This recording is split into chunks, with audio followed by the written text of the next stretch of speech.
Assalamu alaikum dear students, welcome to the physics lecture. We will continue dimensions first year topic. आज हम discuss करेंगे इससे related कुछ terminologies और applications of dimensional analysis. Terms लेते हैं हम पहले डायमेंशनल वेरिएबल। डायमेंशनल मीन्स वो क्वांटिटीज़ जिसके डायमेंशंस हो, और वेरिएबल्स मीन्स जिनकी वैल्यू चेंज हो सकती हो, जिनका मैग्नीट्यूड हम चेंज कर सकते हैं। ठीक है, लाइक फोर्स के डायमेंशंस हैं न्यूटन, किलोग्राम मीटर पर सेकंड स्क्वायर। ठीक है, और फोर्स हमारे पास 2 newton, 3 newton, 4 newton, 5 newton. Value इसकी बदल सकती है, so it is variable as well as dimensional. Okay, acceleration LT inverse LT power -2। ठीक है, एक्सेलरेशन 2 मीटर पर सेकंड स्क्वायर, 3 मीटर पर सेकंड स्क्वायर, 10 मीटर पर सेकंड स्क्वायर। इसी तरह का मामला वेलोसिटी, वर्क, पावर और अक्सर डिराइव्ड फिजिकल क्वांटिटीज़ और बेस फिजिकल क्वांटिटीज इसमें आते हैं। डायमेंशनल कांस्टेंट्स जिनके डायमेंशंस हो ऐसे फिजिकल क्वांटिटीज़, और जो कांस्टेंट हो यानी उनकी वैल्यूज़ कांस्टेंट हो, इनका मैग्नीट्यूड कांस्टेंट हो। For example speed of light in vacuum में स्पीड ऑफ लाइट सेम है। ठीक है, it is constant, it is a constant value, बदल नहीं सकती। प्लैंक्स कांस्टेंट वैल्यू सेम है। ठीक है, इसके डायमेंशंस हैं स्पीड ऑफ लाइट के डायमेंशंस हैं LT inverse.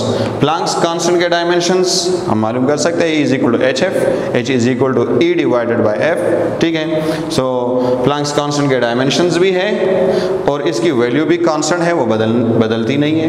Permittivity of free space की जो परमिटिविटी की वैल्यू है वो भी सेम है, 8.85 × 10⁻12। ठीक है, और उसके डायमेंशंस भी है, आपको पता है। Coulomb's constant for vacuum, Coulomb's constant vacuum के लिए उसकी वैल्यू 9 × 10⁻9 है, वैल्यू सेम है। ठीक है, वैक्यूम के लिए, और उसके डायमेंशंस हैं न्यूटन मीटर स्क्वायर पर कूलम स्क्वायर। ग्रेविटेशनल कांस्टेंट, इसकी वैल्यू भी आपको याद है, 6.67 × 10⁻something। ठीक है, डायमेंशनल वेरिएबल्स क्या है? डायमेंशनलेस वेरिएबल्स वो फिजिकल क्वांटिटीज जिनके डायमेंशंस ना हो और वेरिएबल हो, यानी उनकी वैल्यू बदल सकती हो, मैग्नीट्यूड बदल सकता हो। जैसे प्लेन एंगल, इसके डायमेंशंस नहीं है। ठीक है, हम इसको बेस क्वांटिटीज में रिप्रेजेंट नहीं कर सकते।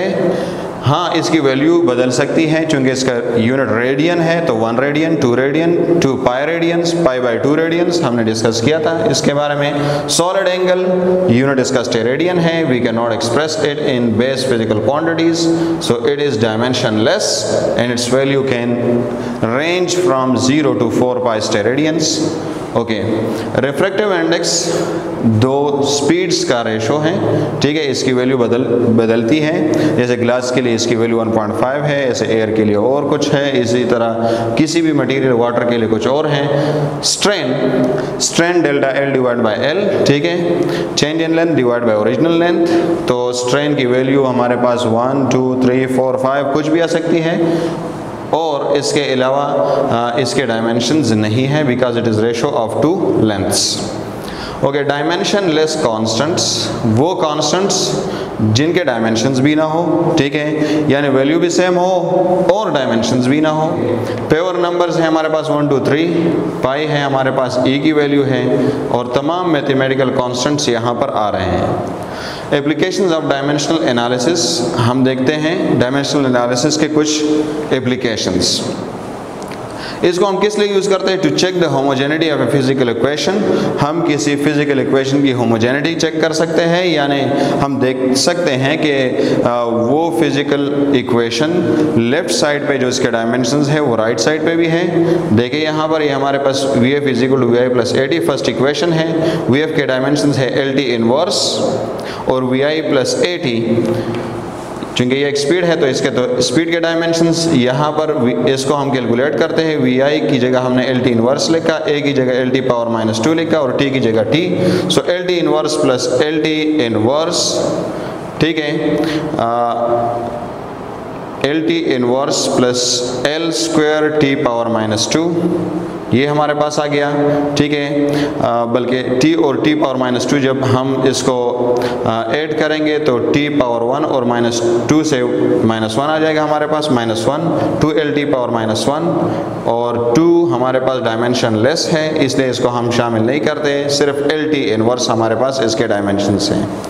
तो राइट साइड पे भी LT इनवर्स और लेफ्ट साइड पे भी LT inverse, means this equation is dimensionally consistent. इस तरह भी हम कह सकते हैं दिस इक्वेशन इज होमोजेनियस, इस तरह भी कह सकते हैं। 2as is equal to f square minus vi square, अगर आप इस तरीके से इसको सॉल्व करेंगे तो राइट साइड पे आपके पास 0 आएगा, ठीक है। पहले आप इसको इस तरह लिखे 2as is equal to delta v square, means this is change in speeds, change in velocities. So यहाँ पर आप इसके डायमेंशंस पुट करें without 2, lt power minus 2 acceleration के लिए, s के लिए l, और यहाँ lt पावर माइनस 1 और स्क्वायर, आगे सॉल्व करें तो लेफ्ट हैंड साइड और राइट हैंड साइड आपके पास सेम आ जाएगा। दूसरा एप्लीकेशन है ओके, उसमें जानने से पहले इसको देखें, check the homogeneity of a few equations. कुछ इक्वेशंस की आप होमोजेनिटी देख लें, जैसे कूलम्स लॉ है, ग्रेविटेशनल लॉ है, जितने भी आपके बुक्स में आपके पास इक्वेशंस है, लॉज हैं, उनकी होमोजेनिटी आप चेक करें। लेफ्ट साइड और राइट साइड पे आप होमोजेनिटी को देखें कि ये डायमेंशनली कंसिस्टेंट है कि नहीं है, थोड़ी सी प्रैक्टिस पे कर लें। दूसरा इसका एप्लीकेशन है to derive a possible formula for a physical equation. किसी भी फिजिकल इक्वेशन के लिए हम इन डायमेंशंस के ज़रिए या डायमेंशनल एनालिसिस के ज़रिए हम कोई फिजिकल इक्वेशन मालूम कर सकते हैं, लेकिन इस पर एक लिमिट है कि हम बहुत ज़्यादा वेरिएबल डिपेंडेंसी वालों के लिए यूज़ नहीं कर सकते कि जहाँ पर कोई क्वांटिटी कई चीज़ों पर डिपेंड करती है, कई चीज़ों पर डिपेंड करती है। जैसे हमारे पास ओशन वेव्स है, लेट्स से उसको अगर हम निकालते हैं तो डेंसिटी ऑफ सी वाटर है, हमारे पास एक्सेलरेशन ड्यू टू ग्रेविटी है, डेप्थ h है, इन चीज़ों को हम वेवलेंथ को, ये चार चीज़ों को हम शामिल करेंगे। आगे हम देखेंगे कि किस पे डिपेंड करता है और किस पे नहीं करता, लेकिन शामिल हम जब इन चार चीज़ों को कर ले तो फिर हम इससे स्पीड ऑफ ओशन वेव्स का रिलेशन डिराइव नहीं कर सकते, ठीक है। सो जब वेरिएबल डिपेंडेंसी बढ़ जाए यानी ज़्यादा वेरिएबल्स पे ये डिपेंड करता हो, कोई क्वांटिटी डिपेंड करती हो, तो फिर आप उसके लिए डायमेंशंस के ज़रिए फार्मूला डिराइव नहीं कर सकते। वैसे जब वेरिएबल डिपेंडेंसी कम हो तो आप मालूम कर सकते हैं। इस क्वेश्चन को देखें, the dimensions of a physical quantity alpha in the equation p is equal to rho divide by alpha is dash. अच्छा, इसमें अल्फा के डायमेंशंस आप बताएं, where p is pressure and rho is density. p हमारे पास pressure है और rho density है, तो सिंपल सी बात है कि आप क्या करेंगे, p is equal to rho divide by alpha, ये इक्वेशन उठा लें और फिर अल्फा को इधर भेजें और p को इधर। Alpha is equal to rho divide by p, rho हमारे पास बराबर है mass per unit volume, pressure force per unit area. इसको आप ऊपर ले जाए तो उल्टा हो जाएगा, m by v multiplied by a divide by f, ठीक है। मल्टीप्लिकेशन में ये उल्टा हो जाएगा, ठीक है।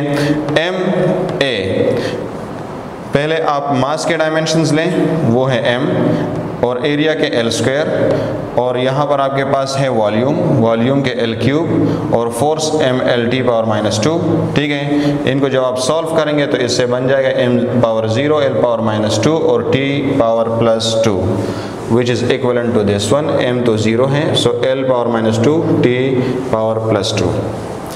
Which of the following is correct for finding the speed v of the ocean waves in terms of density rho of sea water, the acceleration of free fall, depth h of the ocean and wavelength lambda। आप इन चार चीज़ों को लेकर speed of ocean waves का equation बताएं कि वो कौन सा है। तो आप इसको उस तरीके से ट्राई कर लें, आप इसके लिए इक्वेशन डिराइव कर सकते हैं कि v is proportional to rho power a, इसी तरह आप g पावर b ले लें, h पावर c ले लें और लैम्डा पावर d ले लें और फिर ट्राई करें तो ये इससे सॉल्व नहीं होगा। इसको हम कैसे देखेंगे कि इसमें कौन सा स्पीड ऑफ ओशन वेव्स के लिए सही इक्वेशन है, तो हम यहाँ पर डायमेंशनल एनालिसिस इस तरीके से कर लेते हैं कि इस साइड के डायमेंशन निकाल लेते हैं, v is equal to L T inverse, ठीक है। वेलोसिटी के डायमेंशन एल टी इनवर्स हैं, और जी लेमडा के dimensions g lambda square root, तो जी लेमडा स्क्वायर रूट की जगह हम पावर 1/2 लिख सकते हैं, ठीक है। इसके डायमेंशंस जी के लिए एल टी पावर -2 और लेमडा के लिए एल वेवलेंथ के एल है, ठीक है, और होल पावर 1/2। इसको सॉल्व करें, एल स्क्वायर हो जाएगा, टी पावर -2 हो जाएगा और डिवाइड बाई 1/2, इस पे भी 1/2, इसको भी 1/2 पे डिवाइड करें और इस पावर को भी 1/2 पे डिवाइड करें, एल टी इनवर्स आ जाएगा। L T inverse right side के भी डायमेंशंस है और लेफ्ट साइड के भी हैं, ठीक है। इस लेफ्ट साइड के डायमेंशंस भी एल टी इनवर्स है, means this one is correct, ठीक है। Option A is correct for speed of ocean waves.